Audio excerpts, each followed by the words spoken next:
पाकिस्तान के साथ भारत के संबंध बेहद नाजुक दौर में पहुंच गए हैं। हम आपको दो तस्वीरें दिखाते हैं। पहली, राजनाथ सिंह के बीच में ही पाकिस्तान दौरा छोड़कर वापस आने की है, और दूसरी, प्रधानमंत्री मोदी के अचानक पाकिस्तान जाकर शरीफ से मुलाकात करने की है। 8 महीने पहले जब मोदी पाकिस्तान गए तो इसे out of the box idea कहा गया, लेकिन पिछले 8 महीने में पठानकोट भी हुआ और कश्मीर पर पाकिस्तान का आक्रामक रवैया भी दिखा। राजनाथ के दौरे के समय पाकिस्तान बुनियादी तहजीब भी भूल गया। भारत ने भी अब बेहद आक्रामक रवैया अपनाया है। संसद में राजनाथ सिंह ने गोली का जवाब गोली से देने की बात कही है। आज हम पूछ रहे हैं कि क्या भारत और पाकिस्तान के बीच बातचीत के रास्ते बंद हो गए हैं? क्या पाकिस्तान को लेकर भारत की नीति में कंफ्यूजन है? क्या कश्मीर को लेकर भारत की नीति ने पाकिस्तान को आक्रामक होने का मौका दिया है?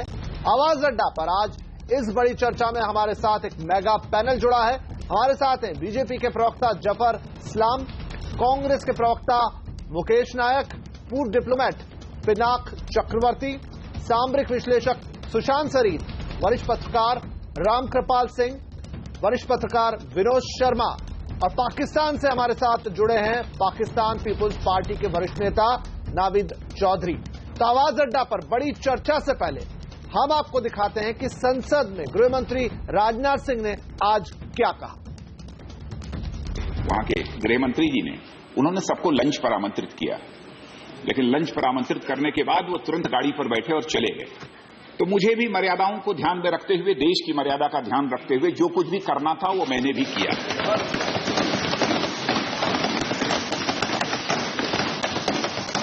लेकिन मैं यह भी स्पष्ट कर देना चाहता हूं डिप्टी चेयरमैन सर कि मुझे इसको लेकर कोई नाराजगी नहीं है।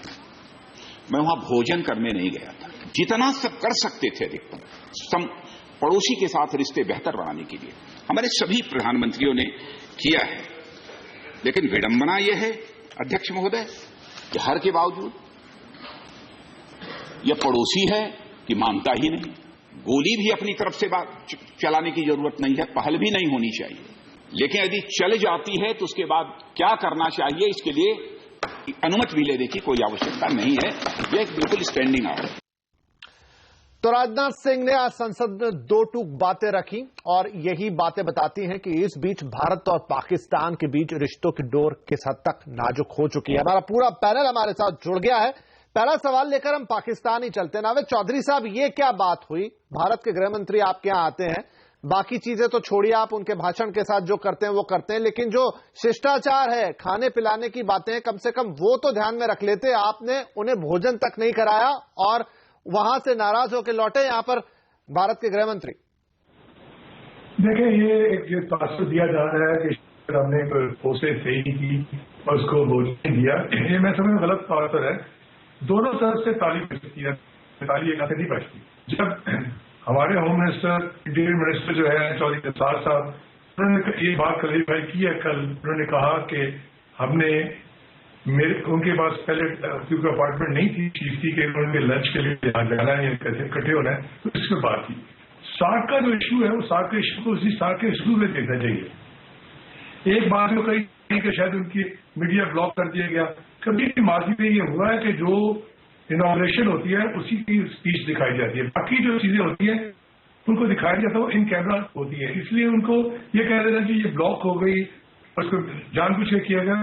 देखना यह है कि आपके होम मिनिस्टर साहब ने आके जो टोन इस्तेमाल की, जिस तरीके से इल्जाम की विचार कर दी बैठ के विदाउट एनी एविडेंस के, बांग्लादेश में ये किया, काबुल में ये हुआ, ठीक है, अपने मुल्क की वो बात करते हैं तो चलिए ठीक है, दूसरी बात करते हैं, लेकिन दूसरे ममालिक के बात करके ये चीजें। लेकिन देखिए, जो उन्होंने बातें रखी, अब आप कह रहे हैं कि कोई सबूत नहीं था, तो देखिए सबूत की बात तो बड़ी बेमानी सी है। सबूत तो क्या आप दे पाए और क्या आप हमसे मांगेंगे, लेकिन जो आपने हाफिज सईद साहब को जगह दे दी ठीक उनके होटल के बाहर, क्या ये कश्मीर जैसे इशू को सेंसिटाइज करने की कोशिश नहीं थी? बातचीत तो वहां पर कुछ और होने गई थी, लेकिन आप क्या, ये आपका फर्ज नहीं बनता था कि आप जो भी प्रदर्शनकारी उन्हें होटल से या उस एरिया से दूर रखते हैं? तो इंटरनेशनल प्रोटोकॉल का हिस्सा है।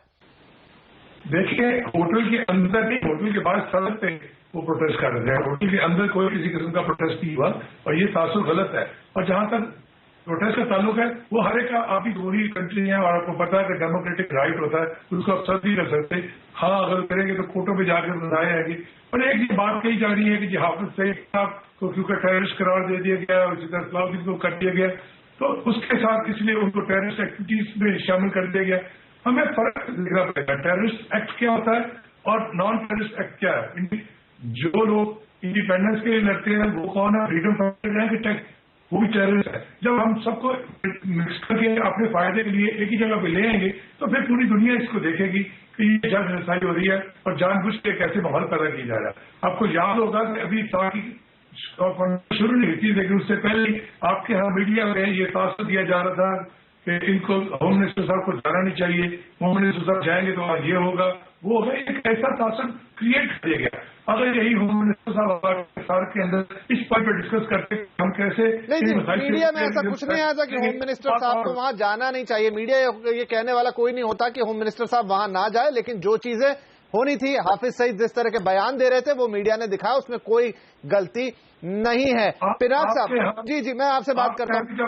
पिनाक साहब जब मोदी सरकार एक मिनट नाले साहब चौधरी साहब आपके पास आता हूँ आपके पास चौधरी साहब। पिनाक साहब जब मोदी सरकार भारत में आई थी तब पाकिस्तानी, अब चूंकि मीडिया की बात इन्होंने निकाली, तब पाकिस्तानी मीडिया के क्लिप्स अगर उठा के आप देख लें ऐसा लग रहा था कि पाकिस्तान में तो मीडिया ने डिक्लेयर कर दिया कि अब मोदी सरकार आ गई है, भारत और पाकिस्तान में युद्ध ही हो जाने वाला है, अगर आप वो सुने वहां के समाचार चैनलों की भाषा। लेकिन उसकी जगह हमने देखा कि दोस्ती की कुछ नई पहल हुई। नवाज शरीफ साहब को बुलाया गया यहां पर शपथ ग्रहण में, उसके बाद मोदी जी ने ऐसा काम किया कि शायद किसी ने सोचा भी नहीं होगा, अचानक से मिलने चले गए। इस बीच कई ऐसी बातें हुई जिसमें दोस्ती का हाथ बढ़ाने की कोशिश की गई। लेकिन पाकिस्तान का जो रवैया है या जो दिख रहा है, आपको नहीं लगता कि पाकिस्तान को जरूरत से ज्यादा शायद सिर पे चढ़ा लिया गया है? देखिए, पहली बात तो मैं ये करना चाहता हूं कि शिष्टाचार का जो मुद्दा है उसमें जो हमारे गृह मंत्री ने किया है बिल्कुल ठीक किया है। अगर उनके गृह मंत्री एक भोजन दे रहे थे और सबको बुला के और वो खुद भाग जाते हैं क्योंकि उनको कुछ और कहीं मीटिंग में जाना होता है या प्रधानमंत्री से मिलना होता है, तो उनको चाहिए था कि वो भोजन कैंसिल कर दें कि भाई मैं तो रह नहीं सकता इसलिए आई एम वेरी सॉरी, मैं कैंसिल कर रहा हूं, हम बाद में कर लेंगे। इस शिष्टाचार में यही होता है, ऐसा नहीं कि आप सबको बुला के भाग जाएं, ये तो प्रोटोकॉल के खिलाफ है। दूसरी बात, जो भारत में मोदी जी के सरकार ने जो हाथ बढ़ाया है पाकिस्तान की तरफ, उस हाथ पे उन्होंने हमेशा ही कुल्हाड़ी मार दिया है। तो इसलिए मुझे तो लगता है कि इस बार भी उन्होंने ये तय कर लिया है। और ये जो डेमोक्रेसी की बात मैं सुन रहा था पाकिस्तान से, हमें तो मालूम है पाकिस्तान में किस तरह का डेमोक्रेसी है, जहां पे आर्मी चीफ जब नवाज शरीफ लंदन में होते हैं तो वो कैबिनेट मिनिस्टर्स को बुला के कैबिनेट मीटिंग कर लेते हैं। तो इस तरह का तो डेमोक्रेसी पाकिस्तान में है। तो ये सब ढोंग है, दिखावा है। इन्होंने पूरा ये प्लानिंग कर रखा था आर्मी और ISI वगैरह ने।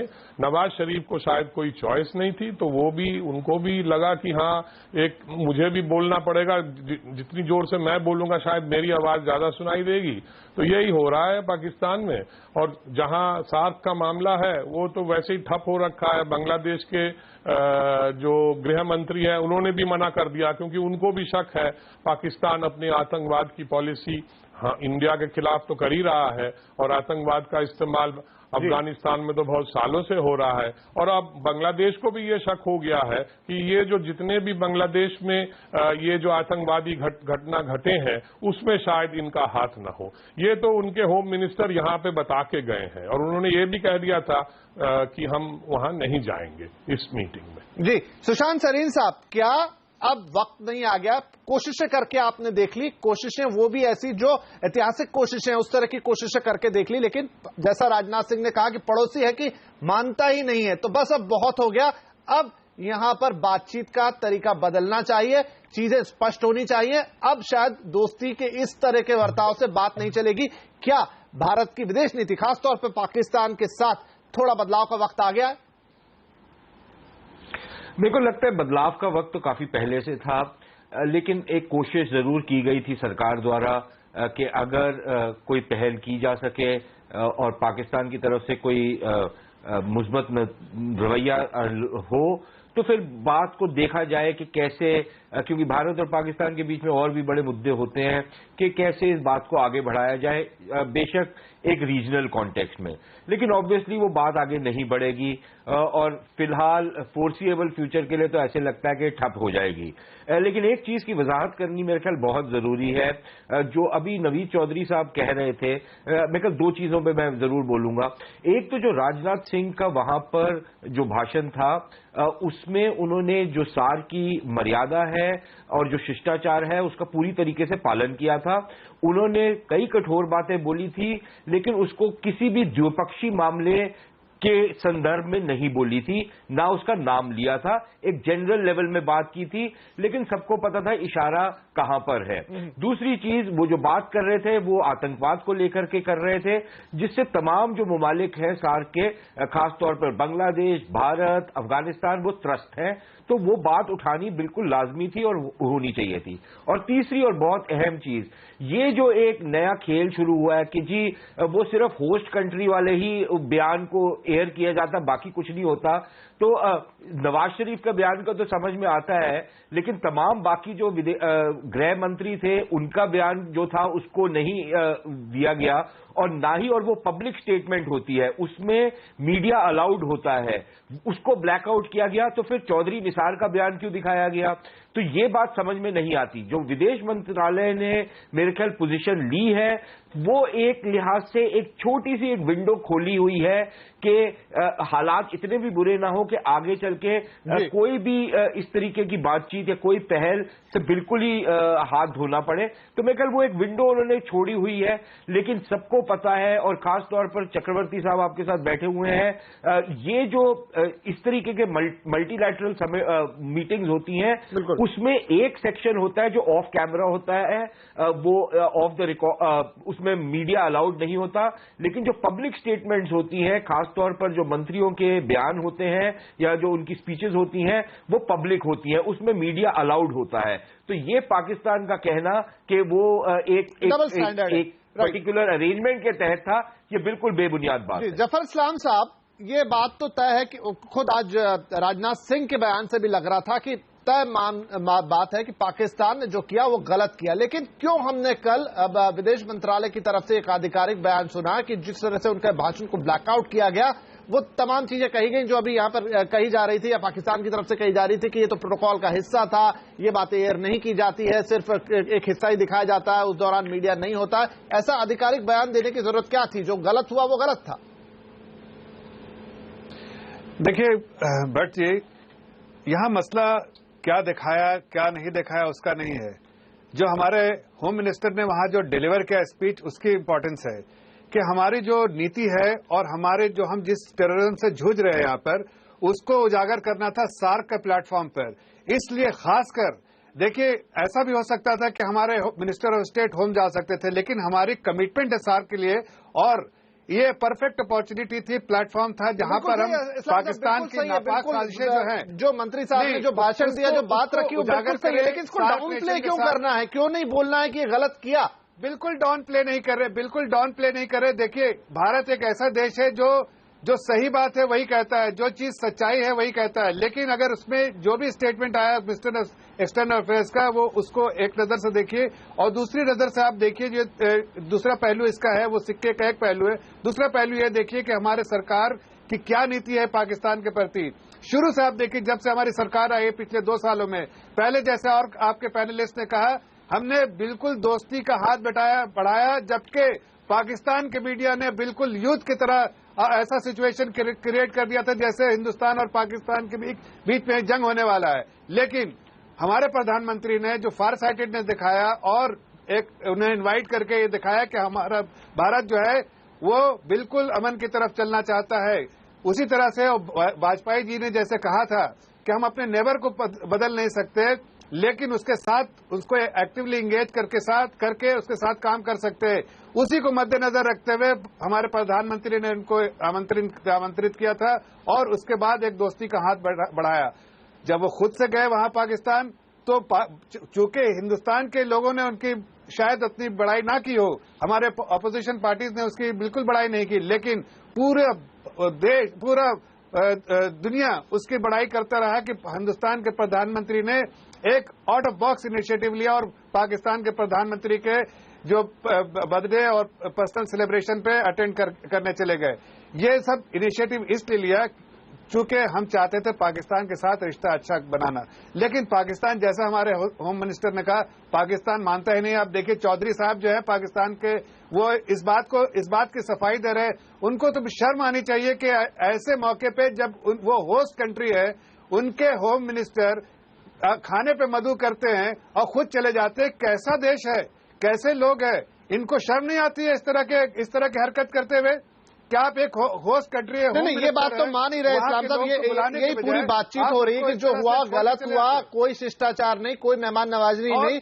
इसकी देखिए वो बड़ा छोटापन लगता है कि ये कहें कि हमें खाने पे बुलाया और खुद चले गए। छोटापन लगता है। हमारे होम मिनिस्टर ने इसको डाउन प्ले इसलिए किया कि हम बड़े मुद्दे पे फोकस करते हैं। मैं बड़े मुद्दे की बात कर रहा हूं, मैं बड़े मुद्दे की बात कर रहा हूं। दरअसल भारत पाकिस्तान के बीच जो अब स्थिति बन गई वाकई बड़ी गंभीर है और इसे अब यहां से और ज्यादा गंभीरता से लेने की जरूरत है। मुकेश नायक साहब, सरकार की जो नीति अभी तक पाकिस्तान की रही है, चाहे आपकी सरकार की रही हो चाहे अब मोदी सरकार की रही हो, दोस्ती का हाथ बढ़ाना बहुत ही अच्छी बात है। दोस्ती और अमन के साथ ही बातें आगे बढ़नी चाहिए, लेकिन एक तरफ प्रधानमंत्री लाहौर जाए, गले मिले, दूसरी तरफ आपके यहां आतंकवादी हमला हो, पठानकोट हो जाए, फिर आप जाएं तो आपके साथ गलत व्यवहार किया जाए, वहां पर जो आतंकवादी है घोषित वो बाहर खड़े होकर नारे लगाएं। तो क्या भारत सरकार को अब अपनी नीति को थोड़ा और यहां बदलना चाहिए? अब पाकिस्तान को दो टूक जवाब जाना चाहिए कि ये जो हो रहा है ये इससे ज्यादा सहन नहीं किया जाएगा। देखिए, दोस्ती, आतंकवाद और हिंसा ये एक साथ कभी नहीं चल सकते हैं। इनका कोई सामंजस्य नहीं होता है।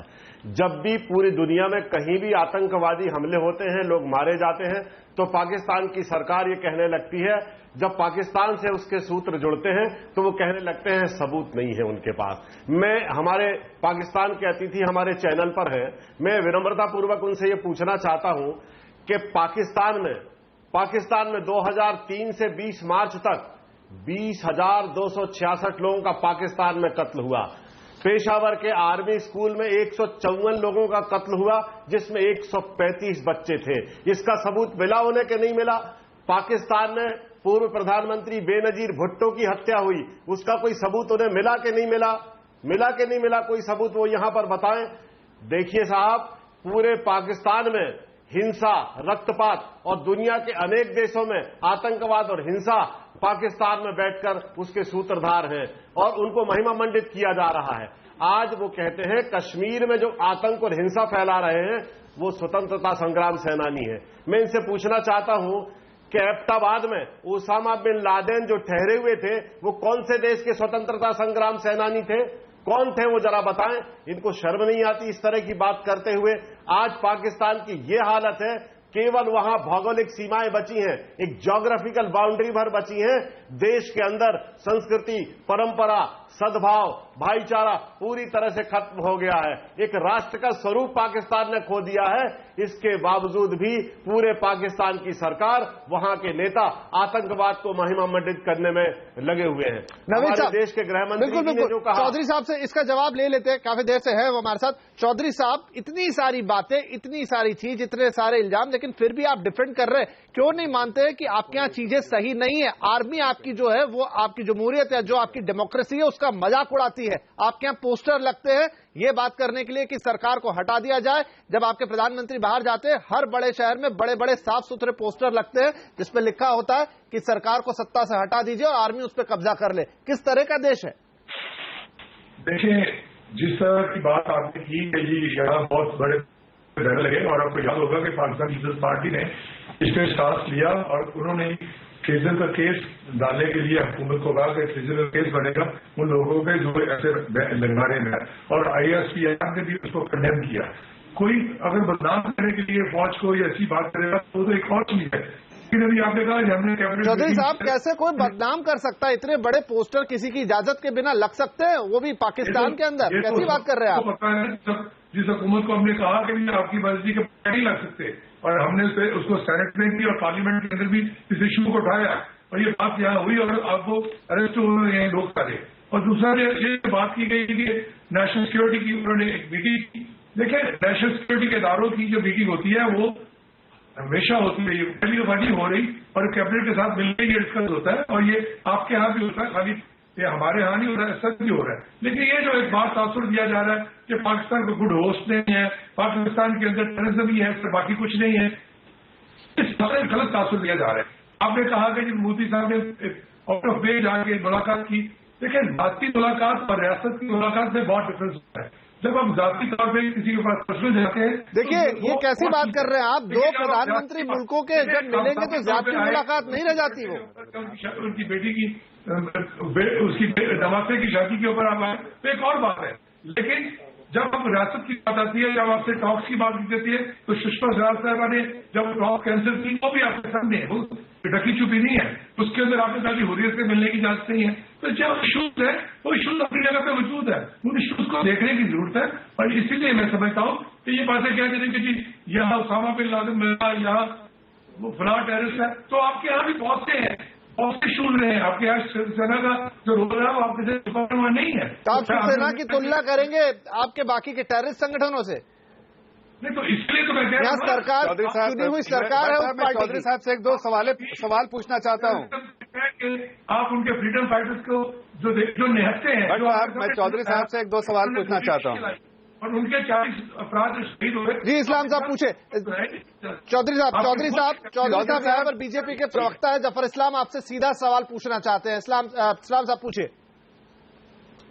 चौधरी साहब ये बताइए, क्या आप as a individual, as a national of Pakistan, ये बताइए क्या आप सैयद सलाउद्दीन और इस तरह के जो वहां के लोग हैं उनको उनकी सराहना करते हैं, उनको सपोर्ट करते हैं, जो टेररिज्म को बढ़ावा देते हैं, क्या उनको आप सपोर्ट करते हैं? होगा कि हमने हमेशा कंडेम किया।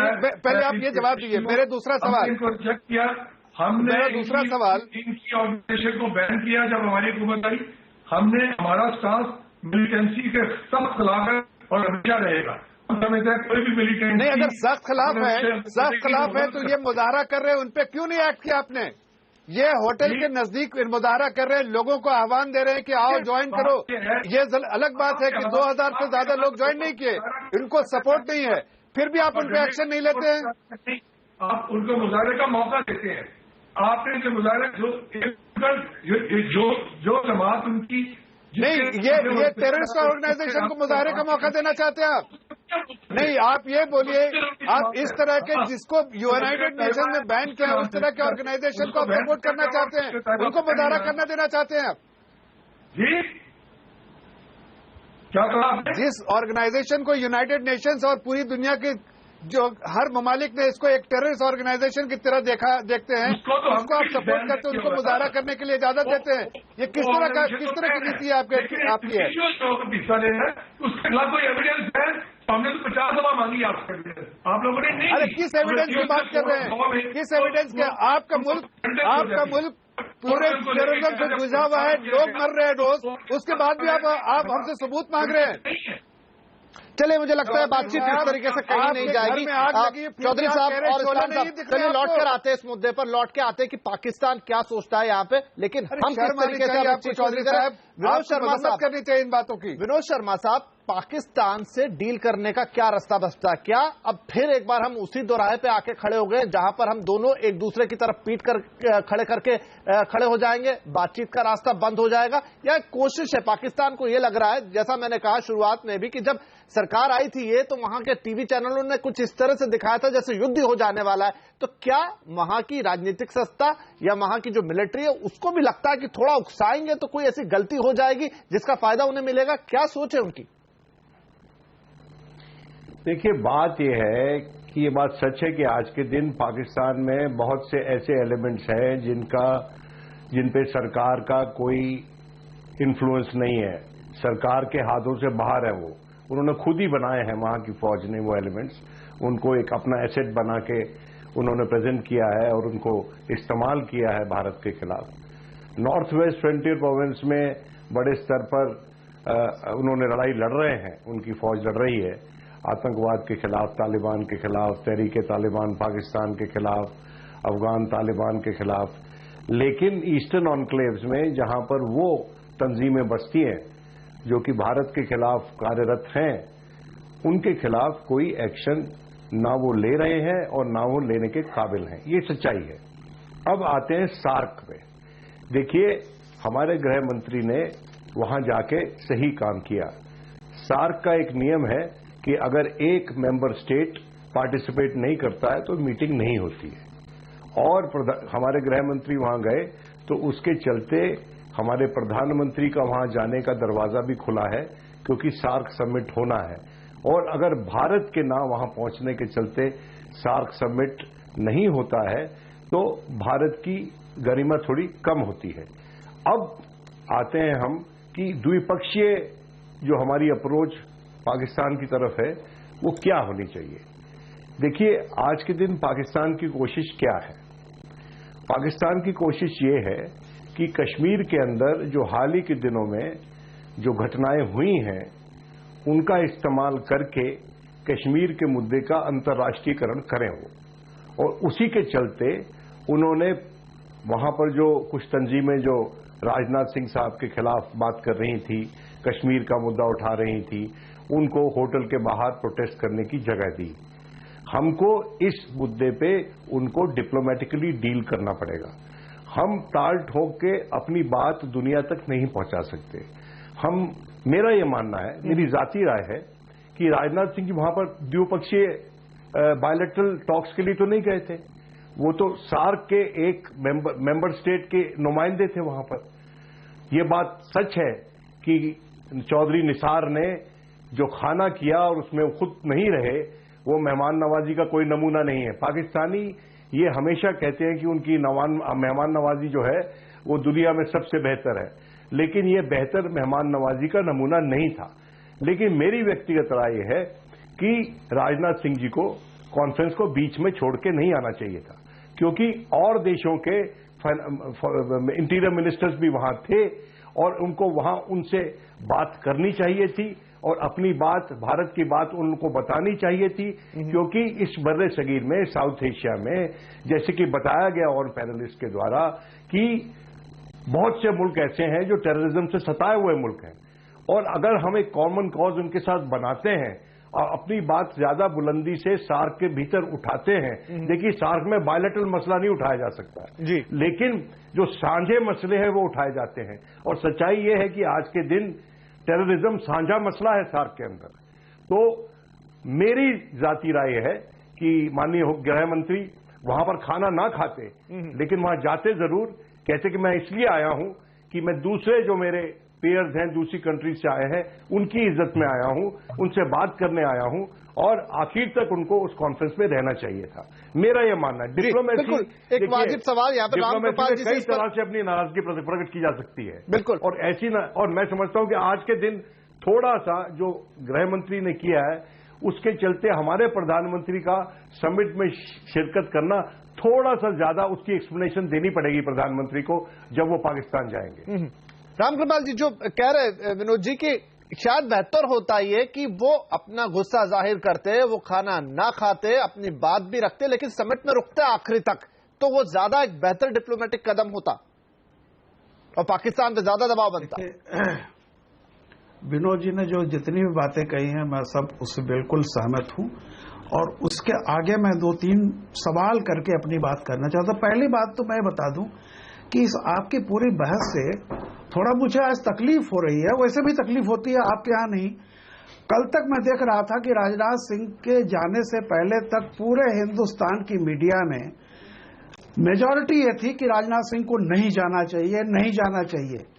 माइनॉरिटी में बीजेपी के प्रवक्ता हुआ करते थे, 1-2 लोग और हुआ करते थे। अब जब लौट के आ गए हैं तो कोई ये नहीं पूछ रहा है कि उन्होंने जाकर के गलत किया। अब एक दूसरा सवाल हो गया है, अभी जिस तरह से हमारी तरफ से भी एक कहा गया कि हिंदुस्तान का मीडिया बड़ा अच्छा है, पाकिस्तान का मीडिया बड़ा खराब है। पूरे बहस में जो भी उधर के प्रवक्ता हैं पीपुल्स पार्टी के, जिसके भी हैं, उनको हमारी तरफ से 2 बात कही गई कि इनको शर्म नहीं आती है, ये भाषा हम बोल रहे हैं, माफ कीजिएगा, ये भाषा नहीं बोलनी चाहिए। और मैं हमेशा से इस तरह की भाषा के बहुत खिलाफ रहता हूं। कोई अपनी बात कह रहा है, आप उससे असहमत हो सकते हैं, कहिए, लेकिन कृपया शर्म नहीं आती है, इनको तहजीब नहीं है, या इस तरह की भाषा का मुझे दुख होता है। और मैं बता दूं आपको कि जैसे आप पूछ रहे थे कि भारत के लोग, भारतीय सरकार कंफ्यूज है, यहां का मीडिया इतना कंफ्यूज है। मैं देख रहा हूं कि सार्क की बैठक में हमारे गृह मंत्री जाते हैं। सबसे बड़ा मुल्क है सार्क, और ये सार्क में सबसे बड़ा मुल्क है भारतवर्ष। आज सार्क पर कोई बात नहीं हो रही है, जैसे लग रहा है कि सार्क के बहाने भारत पाकिस्तान रिश्तों की बात, अरे हर जगह। मेरा कहना है कि 3 अगस्त से पहले भी भारत पाकिस्तान के रिश्ते पर कर लेते या कर लेते। यह ऑकेजन तो सार्क का था। हमें सार्क के आईने में देखना चाहिए कि वहां सार्क का ये जो ऑकेजन था, जो मौका था, उसको भारत को फायदा हुआ है या पाकिस्तान को हुआ है। हमें इस पर नफा नुकसान देखना चाहिए। अगर आप में सहन शक्ति है तो दुनिया की निगाह में आप स्कोर कर रहे हैं, पाकिस्तान नहीं स्कोर कर रहा है। जी, लेकिन आज ही मीडिया में जिस तरीके से भारत के गृह मंत्री वापस आए, लंच उन्होंने नहीं किया, उनके भाषण को ब्लैकआउट किया, तो ये बात तो बनती है, क्योंकि बिल्कुल सही है। और इसलिए प्रश्न लेकर आपके पास आया कि क्या उन्हें रुकना चाहिए था। मुझे कृपया अपनी बात अपनी बात कह लेने दीजिए। बिल्कुल मुझे अपनी बात कह लेने दीजिए। मेरा ये कहना है कि सार्क सम्मेलन में पहली बात ये देखना चाहिए, छोटे मोटे मुद्दे उनको वो मेहमाननवाजी में नहीं रुके, चले गए। आप पहले सार्क को विश्लेषण कीजिए। सार्क का ये जो मौका था, इसमें हिंदुस्तान ने अंतर्राष्ट्रीय बिरादरी की निगाह में ज्यादा स्कोर किया है, पाकिस्तान कम स्कोर किया है। और जो विनोद जी कह रहे थे, देखिए हम बड़े मुल्क हैं दुनिया में, हम ये साबित कर रहे हैं कि हम गलती नहीं करते हैं, हमें सहन शक्ति है, हम सह रहे हैं और हमेशा हमने दोस्ती का हाथ आगे बढ़ाया है। तो आप स्कोर कर रहे हैं। ये सब बातें देखिए, लड़ाइयां कूटनीति से जीती जाती हैं। जी। और कूटनीति में भारत को हमेशा चीज देखनी चाहिए कि छोटे मोटे चीजों पर नहीं।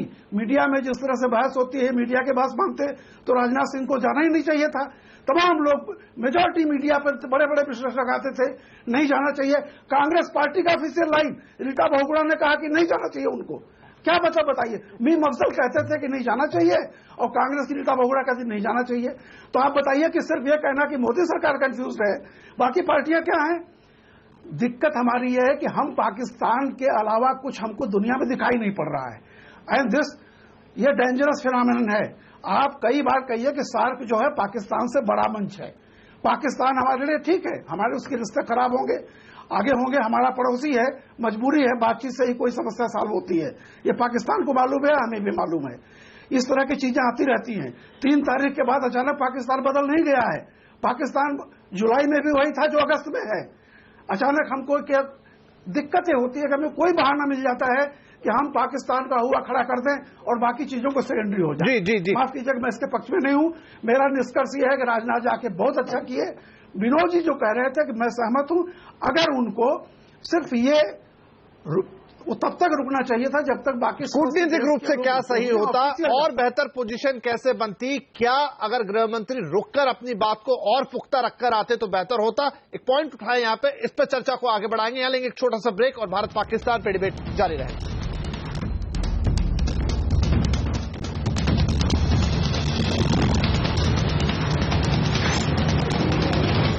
आवाज अड्डा में आज बात हो रही है भारत और पाकिस्तान के बीच तल्ख होते रिश्तों की। और आज हमने आवाज अड्डा में जो सवाल पूछा वो आपको एक बार फिर बता देते हैं कि भारत पाक के बीच बातचीत के रास्ते क्या बंद हो चले? क्या पाकिस्तान पर भारत की नीति साफ नहीं है? क्या पाकिस्तान पर मोदी डिप्लोमेसी कारगर नहीं है? तो क्या पाकिस्तान पर भारत की नीति सही रास्ते पर नहीं जा रही है?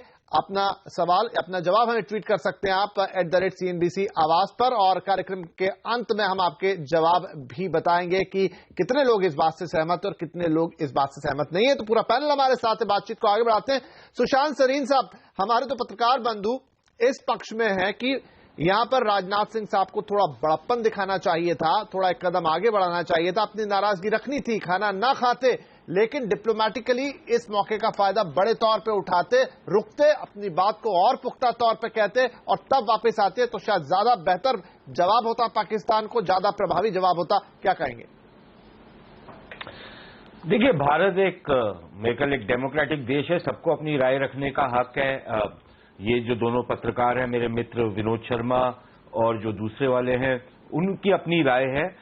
उसमें सिर्फ एक झोल जो है वो ये है कि एक जो बयान आया है औपचारिक तौर पर गृह मंत्रालय से शायद, उसमें यह था कि राजनाथ सिंह जी पहले बोल चुके थे कि मेरे को 2:30 बजे वापस हिंदुस्तान के लिए रवाना होना है, और मेरे ख्याल 12:45 बजे के करीब ये भोज का आयोजन था, और वहां पर वो नहीं हुआ तो वो डायरेक्टली एयरपोर्ट चले गए।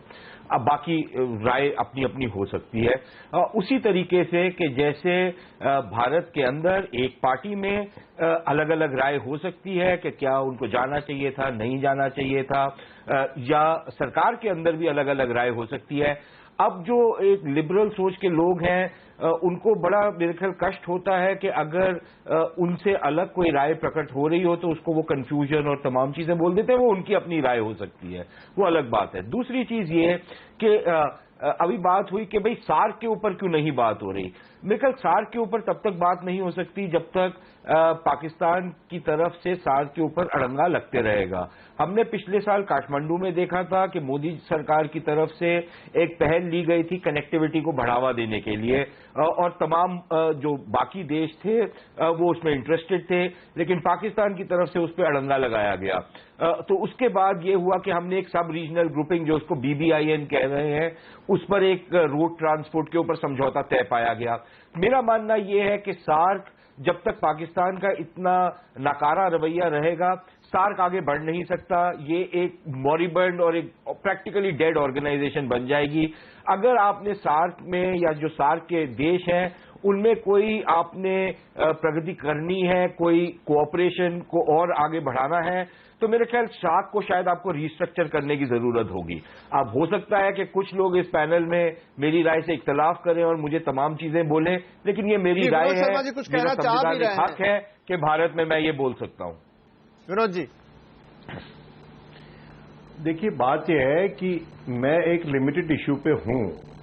ये सार्क इंटीरियर मिनिस्टर्स की कॉन्फ्रेंस थी।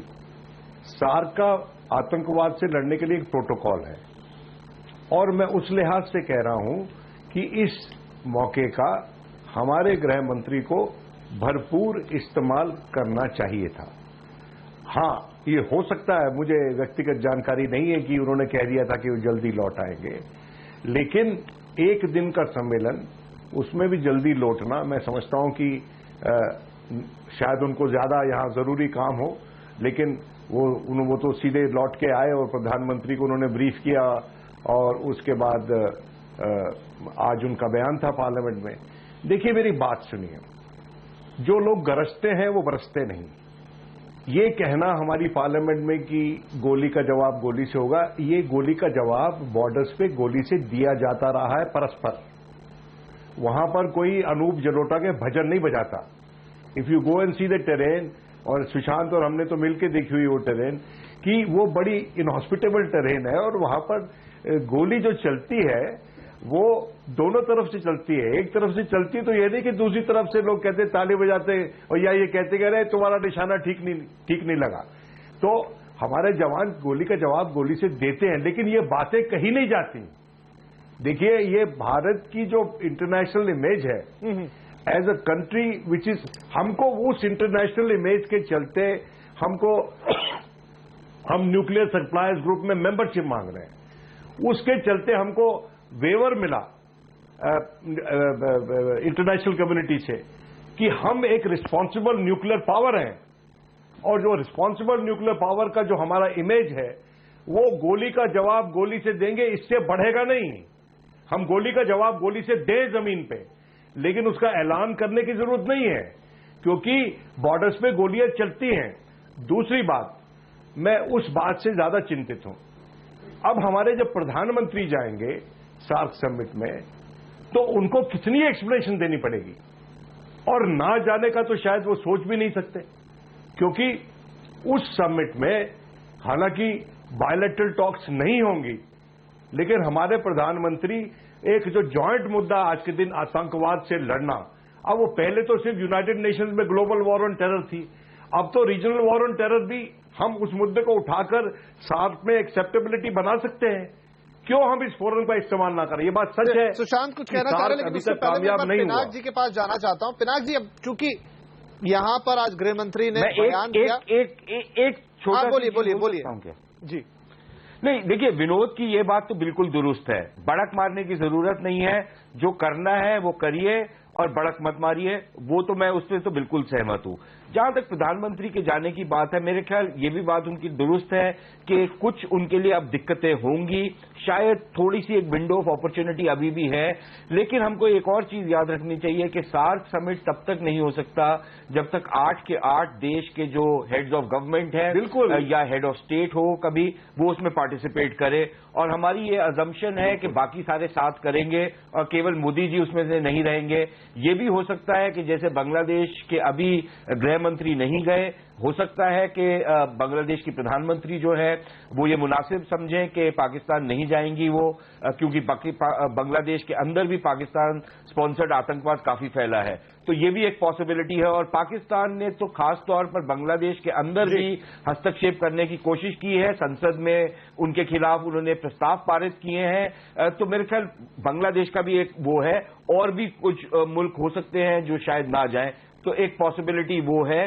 तो ये सारा का सारा मोदी जी के मत्थे मरना शायद वो बात बिल्कुल। चलिए, मैं क्योंकि अब चर्चा के अंतिम दौर में पहुंच रहे हैं, तो मैं एक बार विनोद जी मैं पिनाक साहब के पास जाना चाहता हूं। पिनाक साहब, आज जो बयान दिया राजनाथ सिंह ने और खासतौर पर गोली वाला जो बयान दिया, तो क्या कहीं पाकिस्तान की एक कोशिश है भारत को उकसाने की या भारत के मुंह से ऐसी बात निकलवाने की जिससे वो ये साबित कर सके कि नहीं, भारत भी लगभग वैसी बात कर रहा है जैसी हम कर रहे हैं? तो क्या यहां पर थोड़ा संयम बरतना चाहिए था? क्या राजनाथ सिंह जी को ऐसी बात नहीं करनी चाहिए थी आज? देखिए, पॉलिटिक्स में इस तरह की जो शब्द हैं वो कभी कभी निकल जाते हैं कि, और मेरे ख्याल में कुछ नाराजगी तो उनको थी ही, पर गोली का जवाब गोली से, ये तो खैर जैसे मेरे बाकी पैनलिस्ट ने कहा कि ये जो कार्रवाई है ये तो होती रहती है, करते रहते हैं, और ईंट का जवाब पत्थर से, ये सब थोड़ी सी मीडिया कैच फ्रेजेस हैं। पर मैं सार्क पे फिर आना चाहता हूं कि ये जो सुशांत ने अभी कहा कि सिर्फ मोदी जी के लिए दिक्कत हो जाएगी, ये कहना ठीक नहीं है। ये जो शेख हसीना प्रधानमंत्री है बांग्लादेश की, मुझे तो शक है शायद वो भी न जाए सार्क समिट में। तो कहीं सार्क समिट में वो न जाए तो समिट तो नहीं होगा, क्योंकि सबको होना है, 8 के 8 वहां नहीं होंगे तो समिट नहीं हो सकता है। और ये अफगानिस्तान के जो प्रेसिडेंट है, सदर है, वो तो वैसे ही परेशान है उनसे इतना। पहले तो उन्होंने बहुत हाथ मिलाया उनके साथ, पाकिस्तान के साथ, कि चलो सुधर जाएंगे सब लोग, पर वो भी नहीं हुआ। उन्होंने देख लिया कि कितने बैक स्टैबिंग हुई है उन पर भी। अब वो देखना है कि सार्क समिट एक्चुअली होता है कि नहीं। मुझे तो शक है कि शायद सार्क समिट पोस्टपोन हो जाए या कैंसिल। पोस्टपोन ही होता है, कैंसिल तो होता नहीं है। और सार्क जो है एक चीज और मैं बता दूं, मैं लास्ट पॉइंट, कि पाकिस्तान ने अपना पीठ मोड़ लिया है सार्क से। वो अब चाइना के गोद में जाके बैठ गया है। आपको मालूम है चाइना पाकिस्तान में अब जॉइंट पेट्रोलिंग हो रहा है, हमारे सॉइल पर, पाकिस्तान ऑक्यूपाइड कश्मीर पे हो रहा है, क्योंकि वहां से उनको सिक्योरिटी देना है, वहां से उनका जो कॉरिडोर बनेगा ग्वादर पोर्ट तक, वो बनेगा। इसलिए $46 बिलियन का, खैर वो तो पता नहीं कितने बिलियन डॉलर चाइना एक्चुअली लगाएगा, जब वो तो पाकिस्तान की अंदरूनी स्थिति के ऊपर डिपेंड करेगा। पर पाकिस्तान ने सार्क से पीठ दिखा दिया है और चाइना के साथ हाथ मिला लिया और उनकी गोद में जाके बैठ गया है।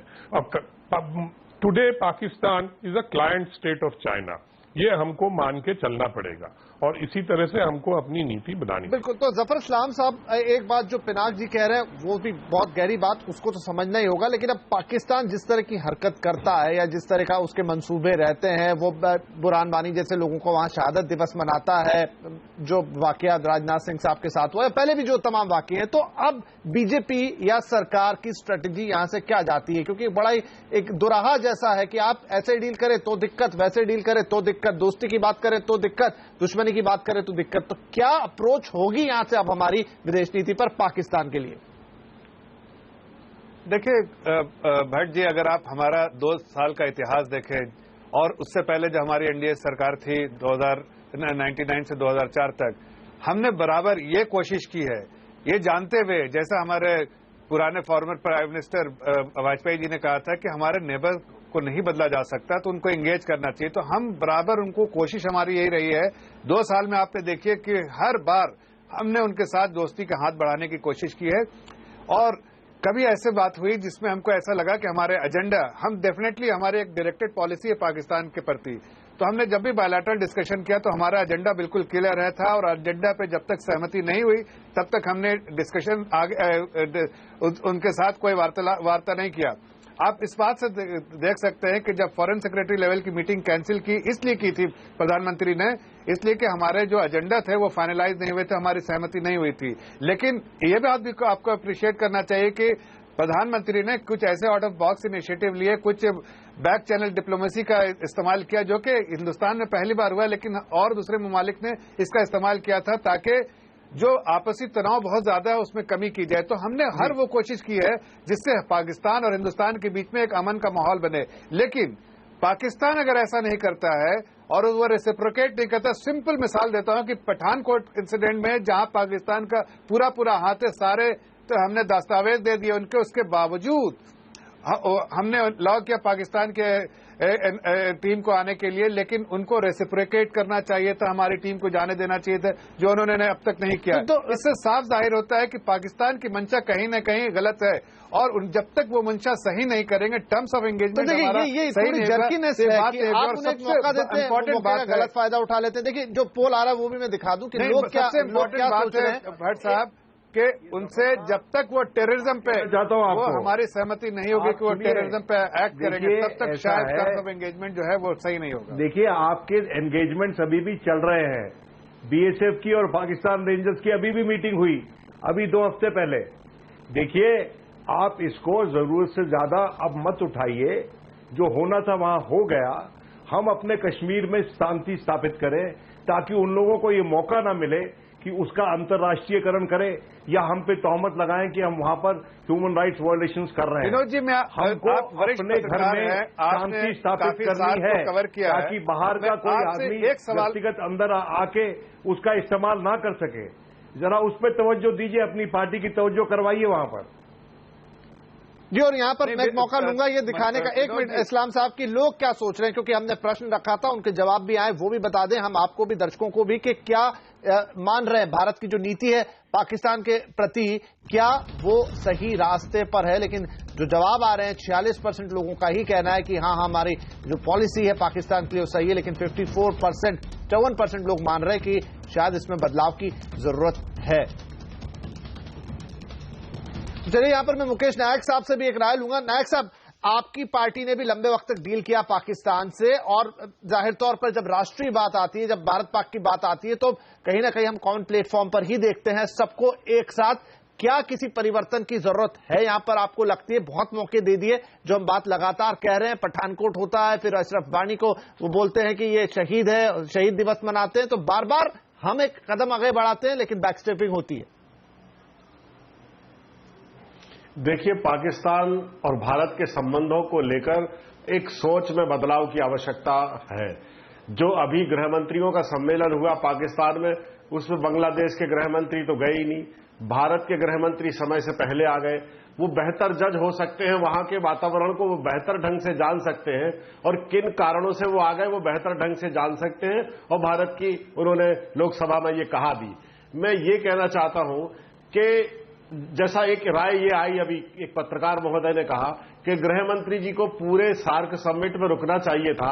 बलूचिस्तान में, पाक अधिकृत कश्मीर में जो मानव अधिकारों का हनन हो रहा है, उसको आतंकवाद से जोड़कर वो मुद्दा वो उठा सकते थे वहां, जो जरूरी था। देखिए, पाकिस्तान का रवैया इसलिए बदला है कि पाकिस्तान को अब अमेरिका से कोई उम्मीद नहीं दिखाई दे रही है, और इसलिए पाकिस्तान पूरी तरह से मध्य पूर्व और एशिया और अपनी विदेश नीति को लेकर पूरा चाइना के आश्रित हो गया है। और चाइना कभी नहीं चाहेगा कि सार्क समिट अच्छी हो, सार्क देशों में समन्वय बने और उसकी ताकत बने, और इसलिए ये संभावना बिल्कुल कमजोर हो गई है कि भविष्य में जो सार्क सम्मेलन है पाकिस्तान में, मुझे लगता है कि वो पोस्टपोन्ड हो जाएगा, क्योंकि ये वाले सम्मेलन ने उसकी आधारशिला को बिगाड़ दिया, उसके वातावरण को बिगाड़ दिया है। जी चलिए, समय मेरे पास कम है, एक बार फिर पाकिस्तान की तरफ चलते। चौधरी साहब, क्या हम उम्मीद करें पाकिस्तान से, हालांकि पता नहीं कितना सही होगा ये करना, कि आगे अगर दोस्ती की बात होती है तो उसके बदले में भी दोस्ती की ही बात होगी, और जिस तरह की कारगुजारियां देखने को मिल रही है वो नहीं होगी, ताकि सकारात्मक रूप में चीजें आगे बढ़े? देखिए, जहां तक आपके पैनलिस्ट ने डिस्कशन की, मैं समझ बहुत पॉजिटिव डिस्कशन हुई और इसके अंदर बहुत सी चीजें ऐसी उन्होंने हाईलाइट की जिसकी वाकई सब मुल्क दोनों ममालिक को जरूरत है और सार्क को खासकर। तो ये चीजें बहुत अच्छी बात है और अच्छी डिस्कशन हुई है। मैं समझता हूँ कि इसी बारे में आगे बढ़ेंगे तो जाके हालात बेहतरी की तरफ आएंगे। अगर हम जंग की तरफ लेके जाएंगे और ऐसी सोच लेंगे जिसमें तलखियां बढ़े, जिसमें दुश्मनी बढ़े, जिसमें बच्चे बढ़े, तो उसके नुकसान होंगे।